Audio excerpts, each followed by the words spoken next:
Hi everyone, this is Indy with Ultimate Tool Reviews here. And I was looking for a multi-tool or oscillating tool as they're called recently. And for a while I'm like, hey, do I need to spend the money on a higher end, more expensive multi-tool? Or will a cheaper multi-tool just kind of do the job well? Now, depending on what you do for work, some guys use a multi-tool, pretty frequently, maybe even once a day, a couple times a day. But for the most part, most people that I know that do a lot of different trades, even handymen, even myself, I pull out a multi-tool maybe a couple times a year at most. If I'm maybe doing something in my house with flooring or something like that, I might pull it out more. But I really don't pull out a multi-tool that much. And, I don't think a lot of people really do from what I've seen. So that kind of brings up the question is that, do I need to use a cheap multi-tool? Can I get away with a cheap multi-tool? Or is it still worth having a nicer, more expensive multi-tool, even though I'm not going to use this tool necessarily all the time? So we'll check out both tools and we'll start off by comparing them. All right, so this is the Ryobi. This is the P343. And there's a lot of different models of the Ryobi multi-tools.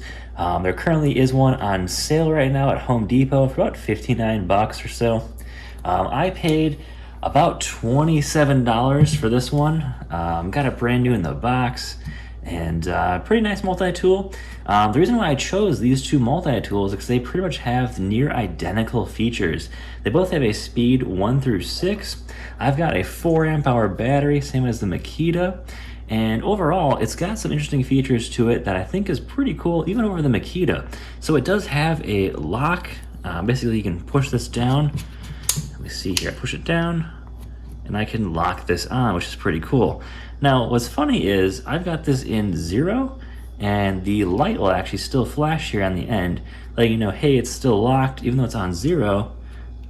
And even if I scroll this all the way up, it's not going to do anything. So kind of interesting there. What you have to do is click it, and then that lock comes right back off. One thing I don't like with this multi-tool is that you have to use a tool, just a hex key, to get the blade off here. Now, I don't mind using, say, like an impact. I've got just the DeWalt impact here with that key on. It pops that thing off really fast here and there. But you have to have a separate tool to do it, whether you have, an Allen key, or you can just use like something like an impact with a hex adapter on there. Works really well. One thing I don't like about the tool compared to the Makita is that this thing is really long. I'm not going to count the blade on there, but check out the length of this thing with the battery. We're at nearly 14 inches there. Let me turn that over. Probably say like, actually I get to the bottom here, we're pretty close to 14 inches, probably like 13.8 inches with a 4 amp hour battery on there. So yeah, it's going to be a pretty long multi-tool. Now, one thing I do like about this tool over the Makita is I like kind of the handle on here. So if you notice how that handle kind of goes up here, when you put your hand on the tool like this, it kind of allows you to put your other hand over here and really guide the tool quite nicely. The Makita tool is just one solid, basically, thick tool, and it doesn't really have, a good thinner spot to put your hand. It's just kind of one chunky piece of tool. So it's not going to be, as light or comparable. I'm going to put, including the 4 amp hour battery and the blade, which is the exact same DeWalt blades on each one. It looks like we are going to be right around 3 pounds, 5.4 ounces there. And it's going to be battery plus blade. Let's see what we are without the battery, which is just go tool only and the blade. Looks like we're at 1 pound, 12 ounces for just the tool and the blade. Now, of course, this is a Ryobi tool, so we still have the stick packs, of course, so that's why we're going to have the kind of awkward battery angle here. With basically the handle is where the stick of that battery is going up into. Now let's check out the Makita. All right, so we got the Makita over here. Has some features I like over the Ryobi, but a few that I don't like. Now we'll start off with the first feature that's pretty cool is the quick blade release. Pop this blade release up. Now it's a little weird because it does have to go up all the way and it is a little tight. So you pop this thing all the way up, you can kind of hear that blade release come down. Now this little pin will now come out, And now that blade is free. The thing I don't like is that you now have an extra piece that can be lost somewhere. So I'm not a huge fan of that. I do much prefer the DeWalt version over this. This is kind of silly. The DeWalt version seems to be a lot better and actually has less moving parts in this too, which is kind of funny. I'm not even a fan of that X-Lock, or not X-Lock, the Star-Lock stuff. I think is kind of silly too. The DeWalt has a way superior design in my opinion. But that's how you get the blade off. You pop this thing back on. I'll show you how it really does go back on here. Put the blade back on, put this back up, and then you just push this back down. And now you're all set. So we weighed the Ryobi tool. Let's weigh this one as well too. So I'm gonna weigh it with a 4 amp hour battery and the blade on, coming in at 5 pounds even with the battery and blade. All right, so let's take that battery off and we'll see how much that tool weighs by itself. It's like we're at 3 pounds, 10.2 ounces. So yeah, this thing is quite heavy, quite bulky, definitely compared to that Ryobi. Now let's take a measurement of this thing. I'm kind of curious to see how long this tool is, with the Ryobi being at nearly 14. Yeah, this thing's maybe about 1/4 of an inch with a 4 amp hour battery shorter. Comes in right at about 13.5 inches. So yeah, this thing is also quite long. Now the Ryobi actually has a nice comfortable handle. This thing is pretty thick. I can't even get my hand all the way around the tool in any one spot here. It's just that big, that beefy. The cool thing about the Makita is it does have a battery isolation here, so this piece just moves around by itself to isolate the battery from vibration. That'll help the battery definitely last longer. Just like the Ryobi, it also does have a 5-speed selection, and it also has the same similar on and off switch. Basically it's a toggle switch, unlike the Ryobi that just has a trigger. So that's kind of nice if you want to just keep it on and you're kind of working in a tight, odd spot. You don't have to hold down a trigger like the Ryobi. Other than that, it's got some other, rubber bumpers up here in the front. It does have this kind of fan opening here. Kind of similar to the Ryobi there, but as far as there's not like a kind of a mesh or screen there to help keep it more clean in there, but not a huge deal there. So it kind of depends on what you kind of prefer when it comes to the blade lock design as well. So now this begs the question, as we now compare these two units, kind of the physical characteristics of them, let's see which one is going to be faster. That's kind of the real question. Is it worth spending the more money on the Makita, which you're going to find, like, I think right now it's on sale for around $100, but it does go up to maybe around, I think, $150 or so, depending on the model you buy. This is the Makita XMT03. This is basically just their standard brushed multi-tool here. So let's go test these out and see which one's faster. All right, so I've got just a little bit of overhang here. I want to keep that fair for both tools. I don't have a test jig, so I can't test them out exactly, but this will kind of be a good test here to see, real world, how this thing will perform. I've got a full 4 amp hour battery, just like the Makita. Got it set to speed 6, and I got just a small piece of little 1x2 here, so let's see how fast this goes through it.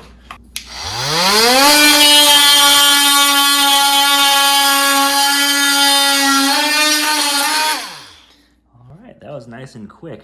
Let's do that one more time just to make sure I got a good test here.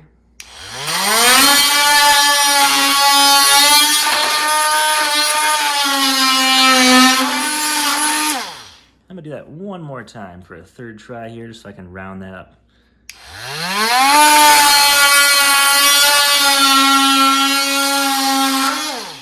That third time was even the fastest right there. All right, now we got the Makita. So I got a fully charged 4 amp hour battery, same exact blade as the Ryobi, also set to speed 6. Let's see how it does.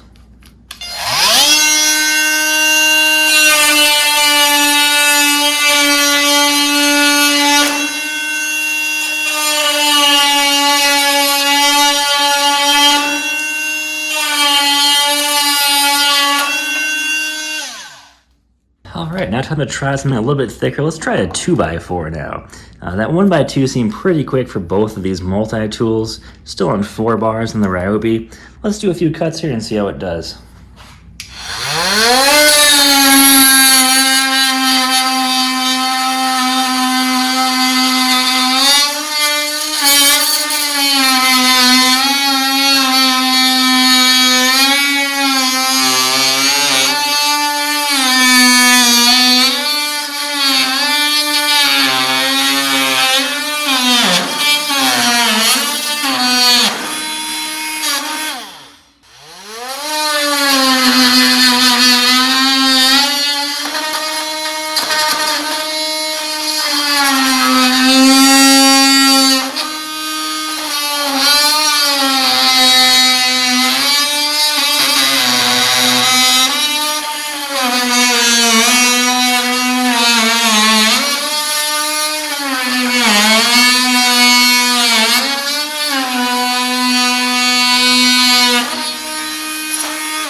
4 bars with the Makita.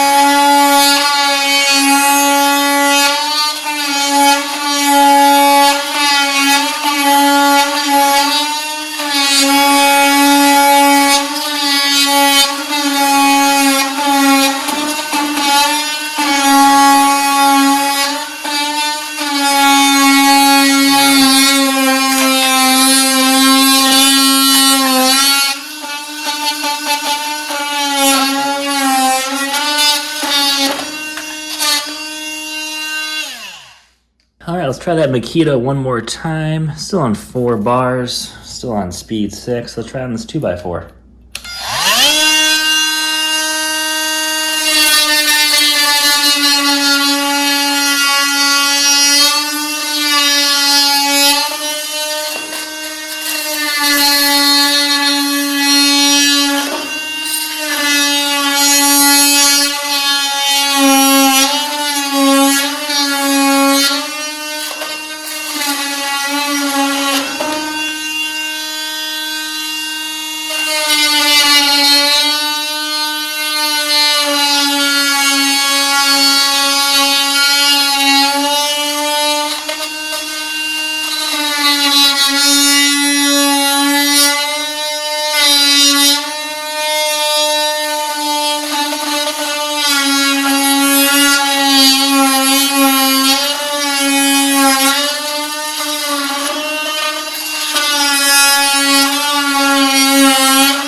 All right, now comparing these two tools, I don't know the test results just yet. I feel like the Ryobi might have did better on the larger 2x4, and maybe the Makita did better on the smaller one. Now, I will say, one difference between these two is I definitely think the Makita cuts slightly faster, but using it one-handed like I was doing there for most of the time, the Ryobi is significantly lighter and easier to hold. Now, the Ryobi does put out some more vibration, definitely, than the Makita. The Makita is definitely a smoother tool to hold, but having that lighter, smaller, easy to hold handle on the Ryobi definitely gives it a big advantage in my opinion. So I would kind of call it a tie between these two tools. They both have a lot of pros, a lot of cons to each other. That, you know, when you consider the Ryobi's super low price and how cheap you can pick these things up, I see them on clearance every once in a while for like around 36 bucks too. And they do offer a very impressive value. So, you know, at the end of the day, guys, depending on what you're going to use a multi-tool, I think it's totally possible to actually get away with a cheaper multi-tool. Now, don't go out and buy the cheapest multi-tool you can find. You know, at least get something with a decent warranty. Ryobi's got a 3-year warranty. But if you're not using a multi-tool, you know, regularly, yeah, I definitely think a cheaper option like the Ryobi is actually a good deal. Now, I'm not saying the Makita is not a fantastic tool. It does work really well. It's designed to hold up really well too. You know, really be really durable. But, you know, some of the disadvantages of, you know, being a bit expensive, the handle being kind of strange and really thick, and just the overall weight of the tool really makes it not the easiest tool to use. So, you know, at the end of the day, you know, this is actually interesting because I totally think a cheaper tool can do the exact same job as a more expensive tool, guys. So I'd call it kind of a tie between these two tools as to which one is better, regardless of the, you know, the speed of those tests. I don't have the speed just yet to edit the video, but pretty interesting to see that, yeah, this is one of those tools where you could get away with a cheaper option just in kind of, you know, in a pinch and emergency, use it a couple times a year and you'd be just fine. So hope you guys enjoyed the video. Don't forget to like and subscribe, guys, and take care. Have a good day.